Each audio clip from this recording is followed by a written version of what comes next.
On today's show, we are 1 day away from game one of the first round. Clippers, Nuggets. Going to be talking with Clipper radio host Adam Ausland on our biggest concerns, how the Denver Nuggets are going to guard us, and what this series means for certain guys' individual story arcs. Going to be talking about it all on today's Locked On Clippers.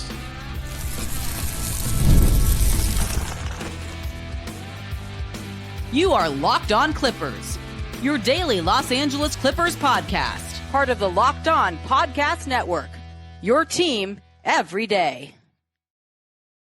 Yes, sir. You were locking in with the Clips. Thank you for making Locked On Clippers the first listen of your day, your team every day. I'm your host, Darian Vaziri, born and raised in LA, and in my 20th season as a Clipper fan, been covering the Clippers for 5 years on my own personal YouTube channel, Dime Dropper, and right here for 3 years on the Locked On Podcast Network, your team every day. We also have a Locked On Clippers daily newsletter at lockedondaily.com. Make sure you sign up for that. And this episode is brought to you by Monarch Money. Take control of your finances with Monarch Money. Use code LOCKEDONNBA at monarchmoney.com for 50% off your first year. Clippers, Nuggets in the playoffs. In this episode, we're going to be talking about the biggest concerns for the Clips, how the Denver Nuggets' poor defense is going to guard us, and what this series means for certain guys. And to talk about all that, he allowed me to be on his show, Clippers Talk, on YouTube the other day, and we are doing the old switcheroo with him on Locked On Clips. It's our radio host, Adam Ausland. Adam, I said we're going to try to get you in before the playoffs. Here we are 1 day before the playoffs. Coming in clutch. Let's go, Darian. Thanks for coming on Clippers Talk the other day. Thank you, and likewise for you coming here. So let me just get it started, man. We've been pretty high on this Clippers team throughout the season in terms of just what we've been seeing. Every Clipper fan really has been satisfied. We had a little dip. We lost the Lakers twice, lost the Phoenix Suns, end up going 18-3 to end the season. Every Clipper fan is feeling as optimistic, I feel like, going into a postseason as I've felt in a very long time, because, and you know, we can even go back. Last year, Kawhi Leonard wasn't healthy, so we didn't feel super confident. 2023, we didn't have Paul George, so we weren't super confident there. 2021, we were not playing this kind of basketball going into the playoffs. And then 2020 was a bubble. 2019, we were underdog. And those last two Lob City years, we knew that we couldn't stand a chance really against the Warriors in the grand scheme of things. And I would say that 2015, I was confident going into the playoffs. But when we got matched up against the defending champion Spurs, I was like, oh, man. So I really feel like Clipper fans have a different level of optimism right now. But my question for you is, what are the biggest concerns you have for this series? What are the things that we need to be, that we're not talking about enough? Because we're still playing the Nuggets. Well, number one, Coach Lou brought this up the other day at practice, and I think it was appropriate. And obviously, nobody knows better where the Clippers' flaws are and how the Nuggets are going to attack them. But Coach Lou talked about transition defense. And if there's one flaw for this Clippers team defensively, it is their transition defense. It is a worry with them getting back because the Denver Nuggets led the league in fast break points at 20 per game. The Clippers gave up 15 fast break points per game. But when they get turnover happy, that's when they get in trouble because they still have, a lack of athleticism when it comes to just bolting back where guys like Christian Brown can get, on a full dead sprint and then it's Jokic finding him for a long outlet pass. And that's something I think they're going to try a lot because think about it, Darian, if Christian Brown is guarding James Harden and he's missing that step back, what's the first thing they're going to do? They're going to have Christian Brown dart down the floor, and they're going to try to find him cherry picking because James Harden often falls to the floor on the step back, or he's just not fast enough to hang with Christian Brown. That's going to be a big decision, I think, in this series. Do they always have Kawhi Leonard hang back? Does Norman Powell actually guard Christian Brown? So that's his man. So he's always tracking him when he's going back off these hard misses from the outside. That's something I really worry about. Yeah, definitely got to get back. Definitely got to take care of the ball. That is interesting how many guys the Clippers want per possession or per lineup to crash the offensive glass, how many they want to just get back. I think with James Harden after a miss, he's just got to do his best to get back. Hopefully doesn't hit the floor too much without a foul call. But well, the Clippers are a bottom 10 team when it comes to offensive rebounding. And I think it's because they put the priority on getting back on defense. They don't sell out to get that second chance points or that extra possession there. There's a trade-off. But that's another thing I'm worried about. The Denver Nuggets are 5th in offensive rebounding percentage. This is a strength versus strength matchup when it comes to the battle of the boards. The Clippers were number 1 in defensive rebounding percentage.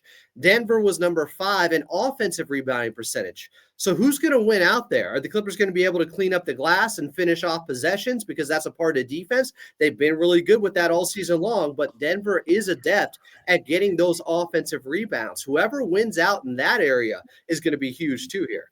I think a lot of that might come down to our star players. Zubac, we know he's going to rebound, but Kawhi, we've seen as his body is ramped up, the high rebounding numbers. And if you go back to that 2021 playoff run, you saw those 9 rebound games, 10 rebound games of just him being aggressive, boxing out, and just, going for loose balls. And then James Harden, he's a good rebounding guard. We've seen games where he can stack up, 6+ rebounds consistently. So it's going to be all hands on deck.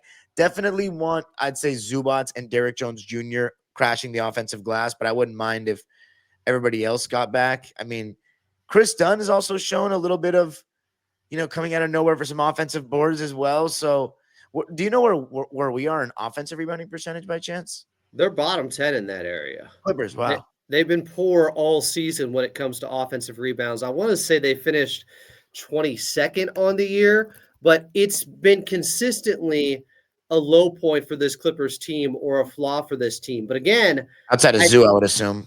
I think some of it is by design. Obviously, Ivica Zubac gets offensive rebounds, but the Clippers in offensive rebounding percentage, okay, they finished 19th on the season. Denver's 5th there. But is this because the Clippers are always, maximizing their potential with transition defense, even though they haven't been great there? They're trying to get back. They're not trying to get that offensive rebound as much. Yeah. So, okay, transition defense, definitely something to watch. Now, the Clippers have a really good half-court defense, but the Denver Nuggets are a different type of team, different type of offense with a special player running it. I can't lie. When I was doing my whole analysis in the last episode, the one part where I was still a little stumped and I was like, man, I really got to think about this because there are no fantastic answers, is the Jokic Murray pick and pop. Do you have any concerns about, because what if Zoo gets in foul trouble? Is that strategy that I laid out with doubling and rotating, like, does this convince you? Because we are a great defense, but this is a different level of offense we're talking about here. You're going to have to make some decisions when it comes to how much you want to give up open shots to the role players and the others at some point when you're in rotation. You mentioned funneling everything to Russell Westbrook. Obviously, when he's on the floor, you can do that. But I think there's 2 guys in the starting lineup that you're going to have to kind of pick your poison with to see if you want to let these guys take shots because they did shoot well this season from 3. And that's Christian Brown, who shot about 40% from the outside, and Aaron Gordon, who shot 44% from the outside. But the thing is with Aaron Gordon, it was only on 172 attempts. That's not high volume because he missed so much time this season. So for him to be shooting well above his career average from the outside on a smaller sample size, maybe it doesn't hold up in this 7-game series. And you do dare him and see where he's at with that 3-point shooting. Because I think if that's going to be Kawhi Leonard's man, and he's playing a lot of that low man, last line of defense, or coming over to hedge on Nikola Jokic when he's rolling to the basket and Zoo has to step up to stop Jamal Murray, I mean, that would be a huge advantage for the Clippers if Aaron Gordon just isn't quite where he was during the regular season. And we'll see if they want to test that out. But specifically with the pick and pop that you were talking about, that's one of those things where it's like, if Jokic is hitting those outside shots, I think that's how the series ends up going 7 games. That's how it ends up going in the Denver Nuggets' favor. So do we give him that pick and pop 3, or do we immediately send a guy over so he swings it? Because as you said, based on what you just said, Christian Brown, Aaron Gordon, let's see what they can do. I would just be ready to take, because he's shooting 43.5% from there. Like, I would rather have someone else try to make a play sometimes, but then it kind of goes against the strategy of let's let Jokic beat us and no one else get into it, which is hard. I think the pick and roll and using Jokic as a screener makes it, honestly, it makes it a harder situation for us to just let Jokic beat us, because when we say just let Jokic beat us, that means Jokic against Zubats, not Jokic against Chris Dunn or Norman Powell on a switch. You know what I'm saying? I think you have to live with Jokic taking those shots to some degree and Okay. just pray that he The open misses three. enough of them. Yeah. Because I listened to David Adelman's press conference yesterday, and he seems really smart and brilliant with his analysis. He knows what they're trying to do.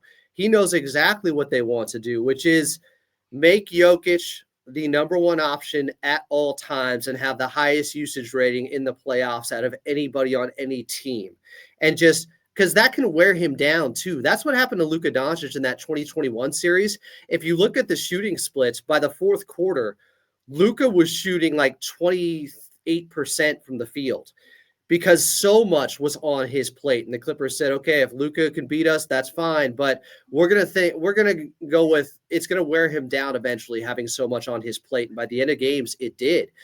So you could do that with Nikola Jokic. But the problem is David Adelman yesterday said he wants the others to get more involved. He wants the ball in Jokic's hands less. He realizes that they're not going to win the series if it's just Jokic versus the Clippers, which is pretty smart. So I would say I'm going to try at times to make Jokic have to beat them still and not give up those open shots to the other guys, because that's how I think you do lose the series. You could definitely lose it if Jokic is just on fire from the outside.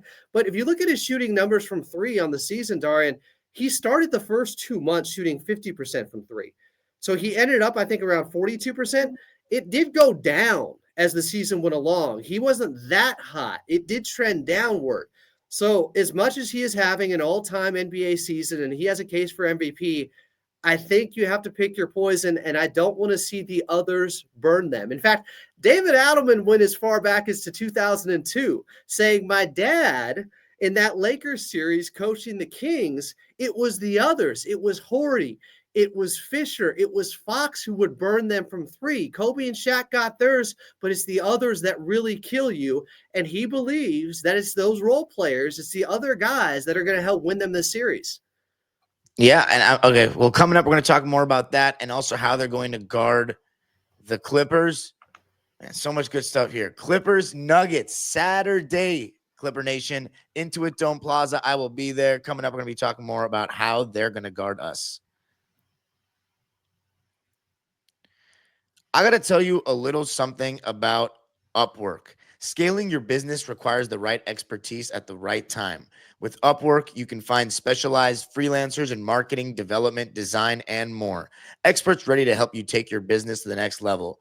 Upwork gives businesses flexibility by connecting them with top freelance talent across multiple industries, including IT, AI, web development, and marketing. Whether you need extra hands for a project or a long-term partner, Upwork makes hiring simple and affordable. Instead of hiring full-time, Upwork helps find affordable top-tier freelancers to scale my business efficiently. Visit Upwork.com right now and post your job for free. That's UPWORK.com. Upwork.com to connect with top talent and grow your business today. All right, back here with Clipper Radio host Adam Ausland and host of Clippers Talk to talk one day, the eve of playoff basketball. Honestly, I like it as much, if not more, than Christmas Eve, 9 times out of 10. Now, actually, before I get into how the Nuggets are going to guard us, I still want to, talk about this, how we guard them thing a little bit. So Stay home. Stay home. First game. Because, part of the reason that the Denver Nuggets lost to the Minnesota Timberwolves last year was because Jokic's pick and pop three was not falling the same way it was in 2023. In the playoffs last year, Jokic shot 26% from three. So it was like not typical of him. And in the season last season, he shot 36% in the season. So he's definitely shot better this year. And even though he tries to play off that like he works on his game in the offseason, I bet throughout the season and the offseason a bit, he definitely shot some outside shots because that wasn't quite acceptable for him. So are you saying that game 1 tomorrow, first quarter, obviously Jokic against doing the post, stay home, pick and pop, let Jokic shoot a 3. So basically, let's just allow him to drop 60 to 70. I hope it's not that much, but Yeah. if need be, it will wear him down. He's Yeah. very well conditioned, though. I do have to give him credit. Early on in his career, you couldn't say that as much. I don't know if it's the mile high air or just his cardio. He is one of those guys that's just a tank. He continues to come at you, but it worked against Luka Doncic. I still think it can work cumulatively as the series goes along. There's this residual effect of one guy having to do so much, and it eventually catches up with them. And it did against Luka in fourth quarters in 2021. But if you look at shooting splits through the season, I mentioned how hot he was to start off the year, shooting about 50% from 3 the first 2 months. Well, in the month of February, Jokic shot just 33% from 3. In the month of March, he shot just 28% from 3. Now, in his 6 games in April, he shot 46% from 3. He was on a heater, but that's also on lower volume than the months of March and February, where the shooting kind of tailed off a little bit. I thought I heard, I could be wrong about this, but he made some slight adjustment to his shot this offseason, coming off that playoff run where his shooting wasn't there.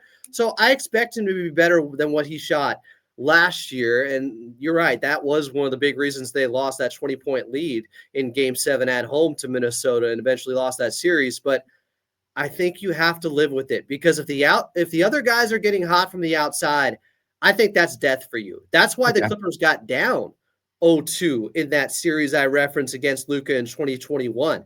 Everybody else was super hot from the outside, shooting over 50%. Tim Hardaway Jr., I think Jalen Brunson then, Dorian Finney-Smith, they were lights out. And that's why the Clippers were really in pain, because Luka was getting his, they were getting their shots as well. And I compare Luka and, of course, Jokic so much because they're similar in a lot of ways with the heliocentric basketball and how everything runs through them on the offensive end and just all world superstars. Yeah. The difference, and in my opinion, though, is that it's so much harder to guard a team that has a guy that catches the ball like right inside the arc and everyone's moving off them constantly. Whereas with Luka, it's more standstill. He's making decisions. The thing about this Denver team is you've kind of convinced me, honestly, with the let him shoot open threes. The thing is, it's just how little resistance there is on those defensively on allowing a guy like Jokic to shoot open threes. You're definitely going to have those people saying, what is Ty Lue doing? Like, there's going to be those people that say these kinds of things because leaving their best player open for 3, that's not ideal. And part of me that was saying, let's rotate is because we have we have guys that make up ground and rotate so well and get their hands in the passing lane. So part of it is me kind of wanting that. But at the same time, I completely understand where you're coming from. And Denver is such a good team at moving without the ball and moving the ball. So honestly, I think they're going to mix it up, Darian. They're going to give it to him sometimes, and other times they'll be in rotation. But yeah, definitely, you can't throw one defensive scheme at a team that's that good in the NBA. But I think to start, they're going to do what you said. We're going to give him the open 3 at the top. We just want Jamal Murray not to get going in that pick and roll. So we're still going to have Zubats and drop coverage. Now, in terms of how they're going to guard us, we talked about wearing Jokic out. One thing that we've seen is that James Harden does a great job of obviously exposing a lot of poor pick and roll bigs defensively in pick and roll. But Jokic, he had a great run in 2023, played good defense, but he can be taken advantage of in space. You've seen a little bit of that with James Harden with the Clippers and last year in the playoffs with Jokic. How much trouble? What are the biggest things that they should be concerned about guarding us? I think it comes down to spamming the high pick and roll with James Harden.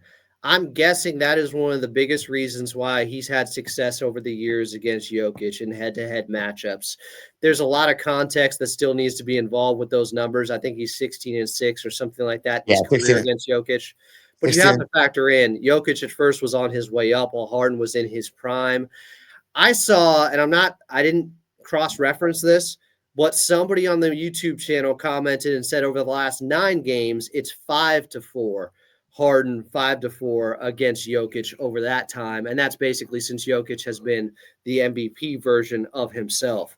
But the best way to slow him down offensively is to make him work defensively. That's it. That's what it has to be. So whether it's high pick and roll or making Zoo more of a focal point on the offensive end, like I've been saying for years, which finally happened this time around this season. Yep. So he can punish, lean on, and wear down Jokic and maybe get him into foul trouble. You have to do that with Ivica Zubac. You have to make him a big focal point in this series and make Jokic have to guard him as much as Ivica Zubac has to guard him on the other end. I just think that's so pivotal for this team.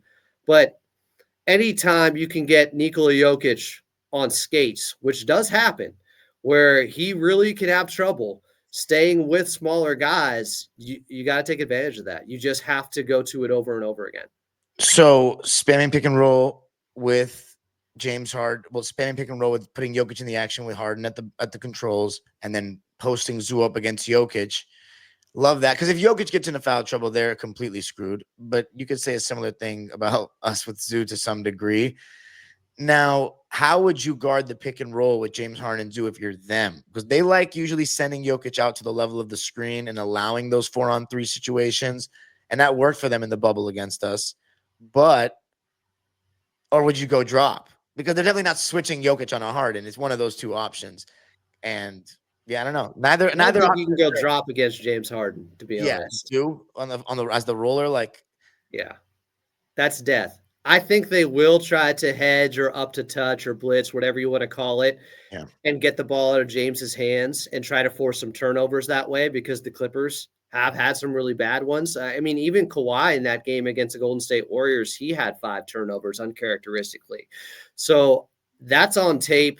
That is something they're going to be looking to pick at. The Clippers have been turnover prone.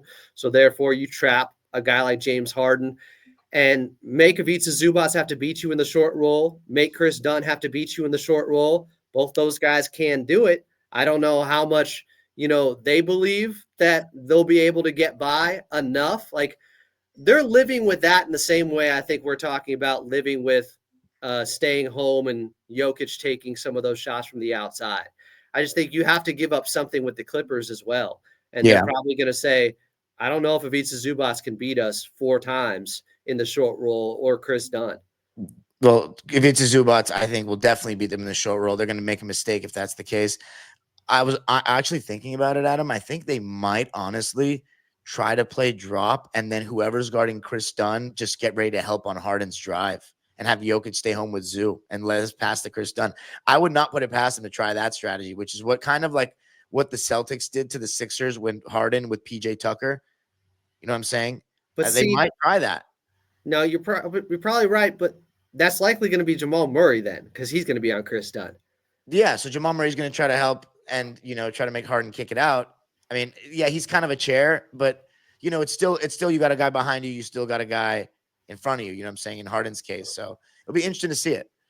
Yeah, and we don't know the tendencies of David Adelman. That's a huge unknown in this series. We've gotten 3 games with him. So that's why I've been listening to some of his press conferences, just trying to pick up on anything. And the real adjustment that I've seen is they're trying to go away from Jokic more. They want the other guys to get involved. So I agree. That could be a wrinkle they throw at him defensively.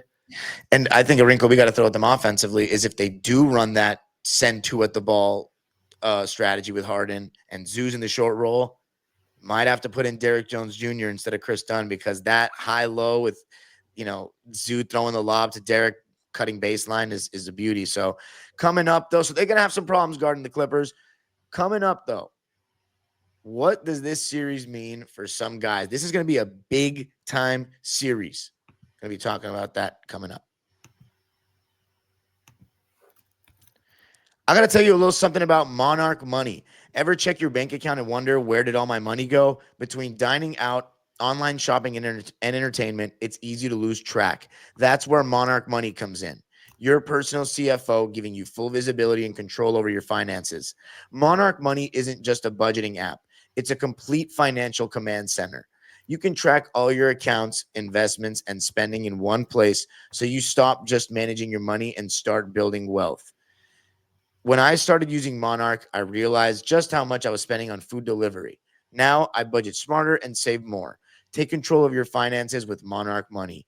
Use code LOCKEDONNBA at monarchmoney.com for 50% off your first year. That's monarchmoney.com, code LOCKEDONNBA for half off your first year. All right, Adam, here we are. How do you think the Denver Nuggets are going to handle Kawhi Leonard?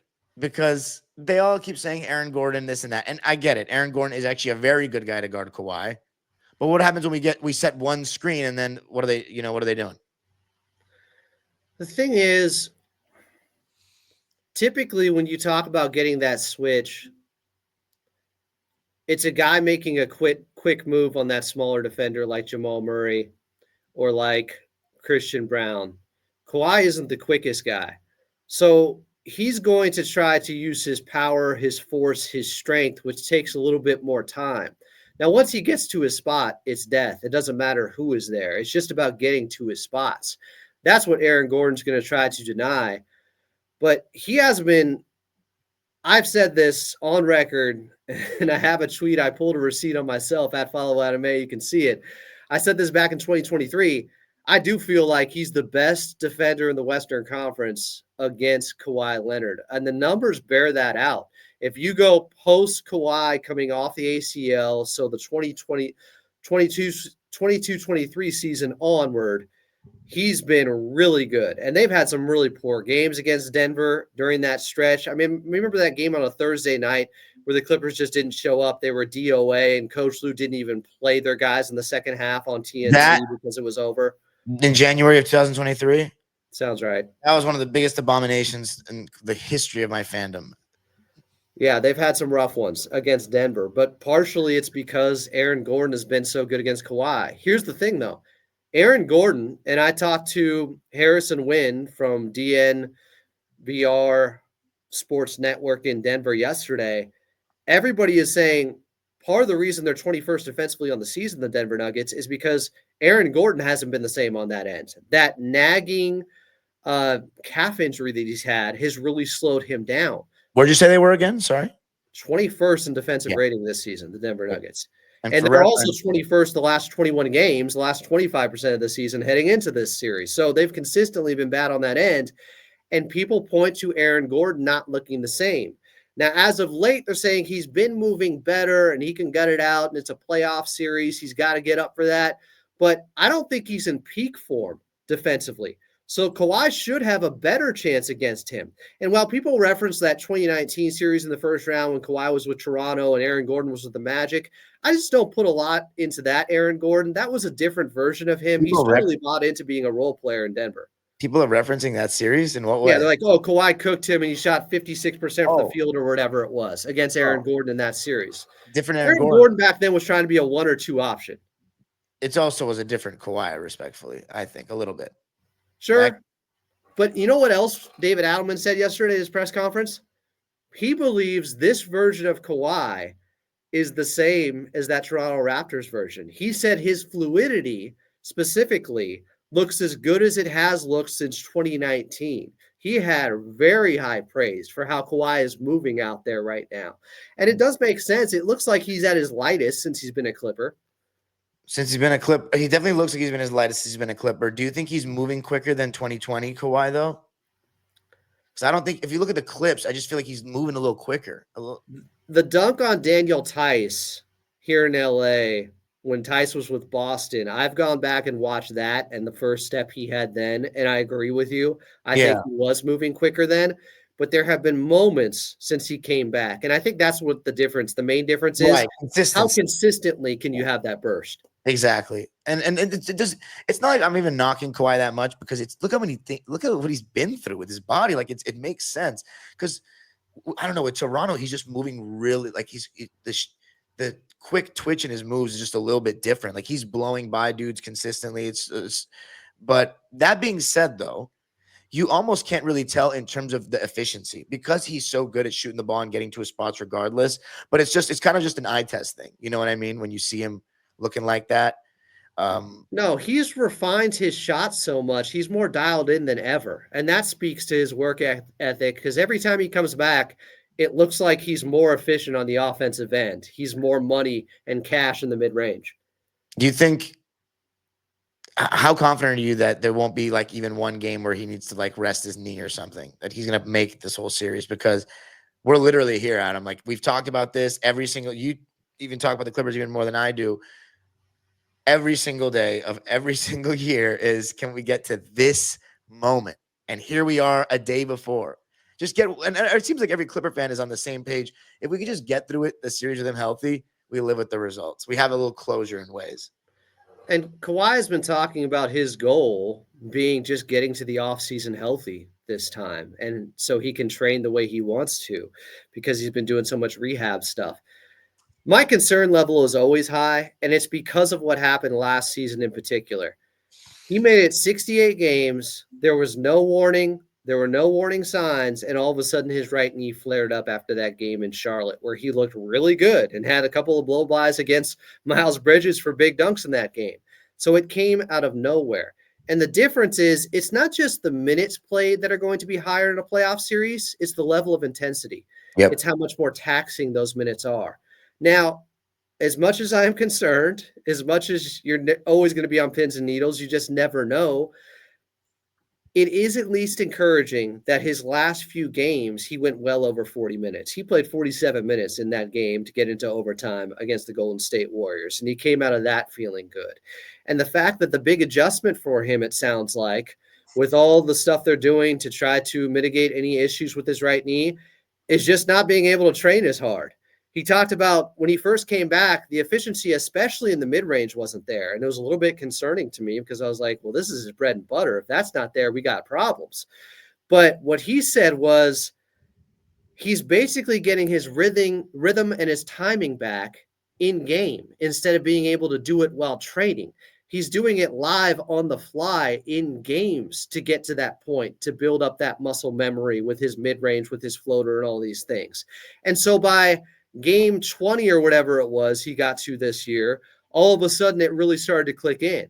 And it took a little bit longer than it normally does with him getting back to looking like Kawhi because he wasn't able to train the same way. Because if you do, the knee might flare up because his training and his workouts are so intense. So that's the big difference. But yeah, I'm never going to feel comfortable. I wonder about it after every game. How did Kawhi feel waking up today? And now in a playoff series, it's just different, heavier minutes, and he's going to be taking more risks. There's going to be more explosive movements out there. We've seen it as of late where all of a sudden Kawhi's like testing his body, like getting into playoff mode where he's having all these dunks out there. I think the game against Houston, he had 4 really explosive dunks. He was looking to yam everything. Like that was him trying things out to see where he's at, I believe. So he's going all out now. It's the playoffs. So will his knee hold up now that he's pushing his body to the limit? Yep. And this is big. I mean, how much do you think, keeping it brief because we're almost out of time, but how much do you think this means for Kawhi to kind of prove himself in terms of to the basketball world that he's still really a player that you have to consider in this NBA landscape? Because it feels like he's, to the fans around the league, he's like, we won't believe it till we see it. And honestly, I feel like that's fair. But how do you feel about how much this means for his Clipper legacy too? I think if he comes out of this series and the Clippers win in 6 games or something like that, and that is my overall prediction, and Clippers in 6, I think you have the same. It seems to be the consensus. But I could also see a world where Denver wins in 6 easily. I think if Kawhi comes out of the series and they win it, and he's averaging 29 on shooting splits of 55, 42, 90, people are going to be like, well, I guess a healthy Kawhi can still be the best player in the world. Because what they'll say is, not only did he win the series, and even if Jokic puts up monster numbers too, when he's at 35, 12, and 10, they're going to point to, well, he's still lost. And the reason that is because of the difference on the other end. Kawhi's doing this level of efficiency, just like we saw against Luka, while playing elite defense. And that's where you could start to make the argument, maybe he is still better than Jokic if he's fully healthy. That's what could happen. Best case scenario for sure. But Adam, let them know where they can find you. It's going to be an amazing ride, hopefully a long one for us. It's going to be tough. It's Jokic. Anything could happen. I'm prepared for it all. Find me at Follow Adam A, of course, on my X account, but at Clippers Talk on the YouTube side. Today is 196, meaning we've done 196 straight days of shows for you on YouTube. I haven't missed a day since the season started, and we're not going to miss a day until the season ends, whenever that may be. And where we go. Appreciate you always for coming on. And Clipper Nation, you can follow me on Twitter and Instagram at DimeDropperPod, where I will be doing a preview of my own before Friday night. And then Saturday, I'll be at the Intuit Dome Plaza with the people. Game 1. Let's get it. The age-old proverb continues. Go Clippers.